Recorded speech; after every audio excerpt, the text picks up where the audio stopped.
Жуткая история произошла в Новосибирской области. Мальчика Матвея Пижина отправили в специнтернат. Отправила мама Ольга прямо в день рождения сына, когда ему исполнилось 17 лет. Мама, конечно, была в кризисе. Незадолго до этого у нее умер муж. Кроме Матвея, у Ольги было еще 6 детей. Тащить такую ораву и без того сложно, а к тому же у старшего мальчика было диагностировано ментальное расстройство. Вот его и отдали в специнтернат. За сыном Ольга приехала ровно через год, когда ему исполнилось 18, и нужно было уже покинуть детское учреждение. Но то, что она увидела, было жутко. За год Матвей, пухлый, как говорили про него в семье, похудел до 38 килограммов. 38 килограммов при росте 1,80 м. На его грязном теле родные обнаружили ссадины, гематомы, ушибы и пролежни. У него был отколот зуб, сломан нос и палец в 2 местах. За год в специнтернате мальчик разучился пользоваться даже столовыми приборами, стаканом, ложкой, вилкой, хотя раньше отлично себя обслуживал сам. Следственный комитет по Новосибирской области возбудил по этому факту проверку, которая подтвердила, что в данном учреждении над ребенком издевались, привязывали к кровати и избивали. Конец цитаты. Однако известие о том, что кто-то был наказан, так и не последовало. Однако спустя год на скамье подсудимых оказалась замдиректора этого интерната. И нет, вовсе не из-за истории с Матвеем. Ее обвинили в мошенничестве. Она сняла с банковских карт детей в совокупности больше 1 000 000 рублей. Такие истории попадают в СМИ регулярно, едва ли не каждый месяц. Интересно, а сколько их остается за кадром? Тема про интернаты для детей с ментальными особенностями обсуждается так часто, что уже должна была вроде набить оскомину. Но нет, всякий раз она обнаруживает новый, еще более страшный поворот. Хотя, казалось бы, куда страшнее. И где же то самое дно? Уровень медицины в регионах, а особенно уровень психиатрии, зачастую настолько низок, что в детских интернатах для умственно отсталых, как их называют по советской привычке, нередко оказываются вполне нормотипичные, просто педагогически запущенные дети. В детдомах таких много. У системы нет ни ресурсов, ни желания разбираться с каждым маленьким человеком индивидуально, обращать внимание на его или ее особенности и учитывать его или ее личные нужды. Вот и случаются такие истории, как та, что произошла с челябинцем Александром Смольниковым. Он провел в таком интернате 10 лет, был отправлен туда по рекомендации детдомовской медико-педагогической комиссии, которая осматривала будущих первоклассников. Комиссия попросила мальчика нарисовать геометрические фигуры, а Саша не стал, побросал карандаши и просто ушел. Ему поставили диагноз умственной отсталости и отправили в специнтернат. А через 10 лет выяснилось, что диагноз был поставлен неправильно. Почему сигналов тревоги не подавали в самом интернате? Ведь педагоги и психологи, которые там работают, не могут не понимать, что Саша, в общем-то, здоров. Ответ прост. Финансирование таких интернатов подушевое. То есть, чем больше детей, тем больше денег получает учреждение. Выходит, самой системе проще и выгоднее приписать ребенку диагноз и держать его там как овоща, чем пытаться вырастить здоровым человеком. Диагноз Саши Смольникову сняла уже другая комиссия от военкомата, в чем тоже можно усмотреть черный юмор, которым щедро одарена наша Родина. Людей с ментальными особенностями в армию не берут, так что военкомовская комиссия приходит уже со своим более мелким ситом. То есть, когда человек оказывается нужен стране, хотя бы в качестве солдата, она присматривается к нему получше. А за те 10 лет, что мальчик прожил в интернате для детей с особенностями, его интеллектуальная состоятельность, как и виды на будущее, никого, выходит, не волновали. Впрочем, даже у тех детей, которые смогли избежать коррекционного интерната и выросли в обычном детском доме, судьба в подавляющем большинстве случаев складывается печально. Любой педагог подтвердит, жизнь в государственных учреждениях, в том числе и в детских домах, накладывает отпечаток, от которого человеку просто трудно избавиться. Все общее, ничего своего, отсутствие элементарных бытовых навыков, неумение принимать решения. Как рассчитать бюджет до зарплаты, как оплатить коммунальные услуги, что нужно, чтобы оформить документы. Это лишь небольшой список проблем, которые сваливаются на подростка за стенами детдома. Ему приходится привыкать к тому, что чай – это не готовый напиток, и чтобы его сделать, нужно залить кипятком заварку. А свет включать и выключать можно в любое время, и достаточно самому лишь щелкнуть кнопку. В материалах о судьбе выпускников детдомов СМИ ссылаются на статистику Генпрокуратуры от 2012 года. 90% выпускников детских домов не доживают до 40 лет. 40% из них по причине различных зависимостей и еще столько же из-за вовлеченности в криминал. А 10% кончают жизнь самоубийством. Более свежих данных прокуратура не публиковала. И этот факт можно трактовать в любую сторону. То ли все у наших детдомовцев наладилось, и все они фигурируют теперь в строчках списка Forbes, или же не наладилось. И тогда говорить про это нельзя. Это ведь может сломать пресловутые путинские скрепы. Ведь в том же 2012 году Владимир Путин в ответ на принятый в США акт Магнитского подписал закон Димы Яковлева, известный сейчас в России как «Закон подлецов». Этот закон запретил американцам усыновлять российских детей. И с самого начала авторам закона было очевидно, что этот преступный, по сути, документ лишит возможности, прежде всего, детей с инвалидностью попасть в семьи. Ведь их охотнее усыновляли именно иностранцы, и особенно американцы. И заботились о них, в отличие от нашей страны, где от таких большинство просто воротит нос.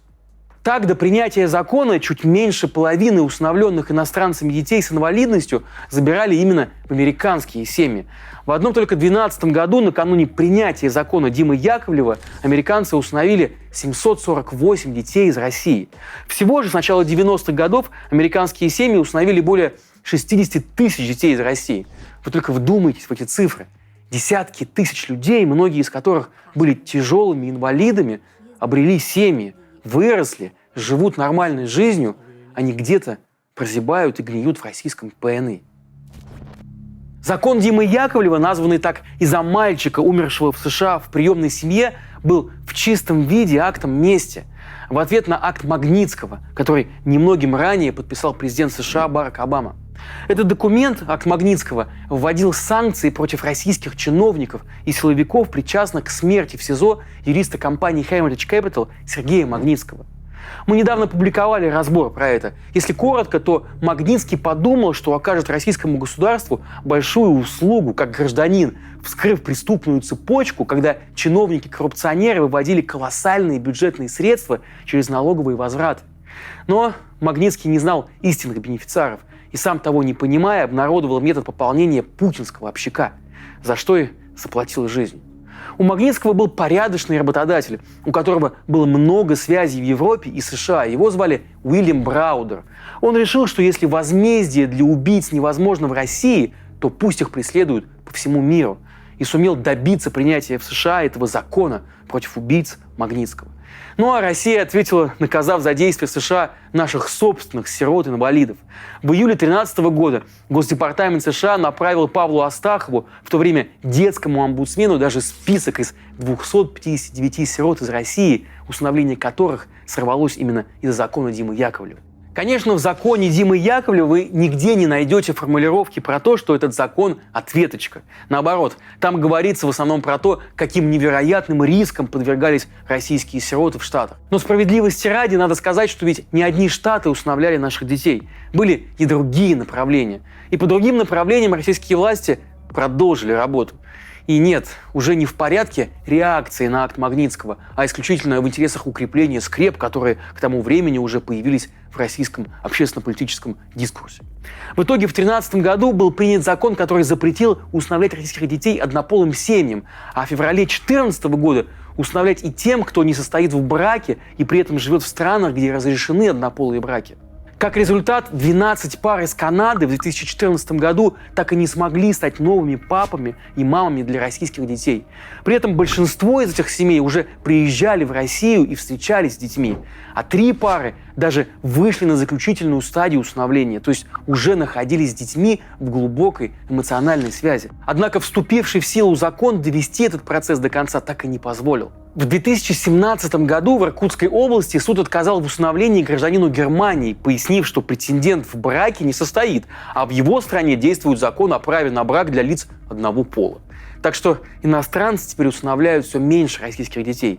Так, согласно официальным данным, в 2021 году за границу уехали всего 69 сирот.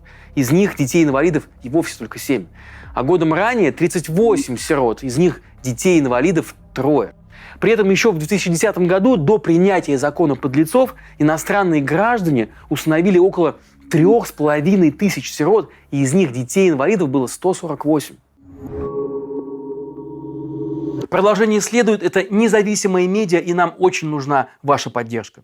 То, что вы можете сделать прямо сейчас, это очень просто. Подпишитесь на YouTube-канал «Продолжение следует» и обязательно нажмите на колокольчик. Мы делаем интервью и разборы благодаря вашим донатам на сервисах Patreon и Boosty.